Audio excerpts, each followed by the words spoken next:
What factors affect the performance of bonds? Well, the price or yield of a bond is determined by supply and demand in the market. As the price rises, the bond gets more expensive and the yield falls, and vice versa. There are two main factors that affect the performance of bonds. Let's take the Tesco bond as an example.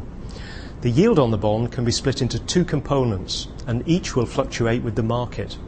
The first component is the government rate, often referred to as the risk-free rate. The second component is the credit spread.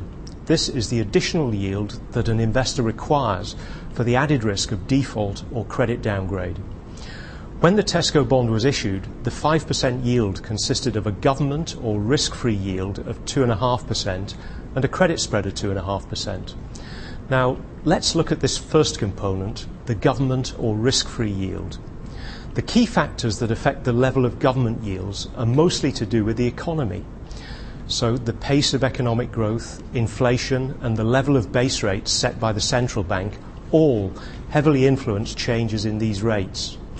Other factors, such as the amount of government borrowing, can also have an impact. Looking at a history of UK government bond yields, we can see gilt yields fell steadily through the 80s and 90s, largely helped by falling inflation. In 2008, we saw further falls as the economy began to slow. As a general rule, slowing growth, falling inflation, and cuts in the Bank of England's base rate typically lead to lower gilt yields, which is good news for the price of these bonds. Conversely, faster growth and rising inflation typically leads to higher gilt yields and therefore lower gilt prices. The second factor that influences performance of bonds is movements in the credit spread. For every bond, there's a chance that the issuer may default on their payments. Generally, we consider government bonds to be risk-free, as it's unlikely that they default. But for companies, there's always the chance that they could go bust or get downgraded. The general rule is the more risky a bond, i.e. the greater the chance of a bond defaulting, the greater the return required by an investor. For example, we may be able to buy a Vodafone bond maturing in 2025, offering a yield of 6%. Alternatively, we could invest in a similar maturity UK gilt, yielding 4.5%. The key question is whether that additional 1.5% of yield is adequate compensation for the default and downgrade risk. This 1.5% yield difference, which we often refer to as 150 basis points, is commonly known in markets as the credit spread. We can also look at credit spreads on the market as a whole. Here you can see the different levels of credit spread attached to bonds of different credit ratings. As we move down the credit risk spectrum, especially into the high yield areas of BB and below, the credit spreads and bond yields get considerably higher. But of course, so too does the risk of default. Importantly, credit spreads fluctuate in the market, responding to supply and demand.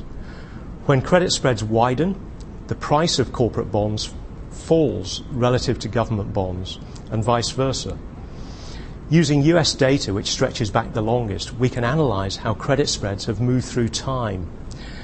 In the Great Depression of the early 1930s, credit spreads widened considerably as investors feared the risk of a company defaulting on its bonds was high.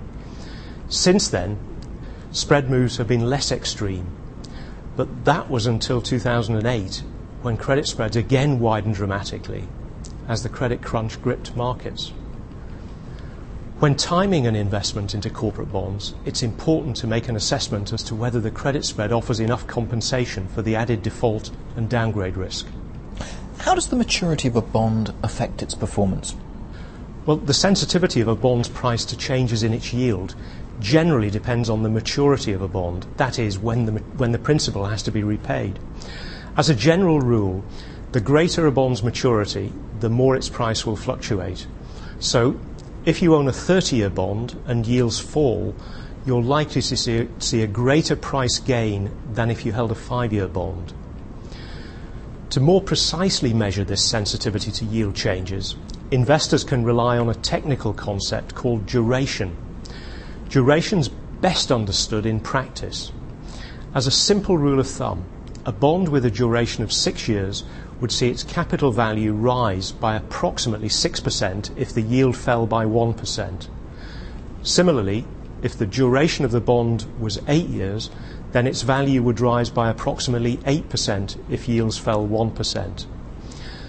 The reverse also holds true, so that the price falls by the duration number when yields rise 1%. Just remember that changes in the yield of a bond can be due to either changes in the risk-free government yield or the credit spread.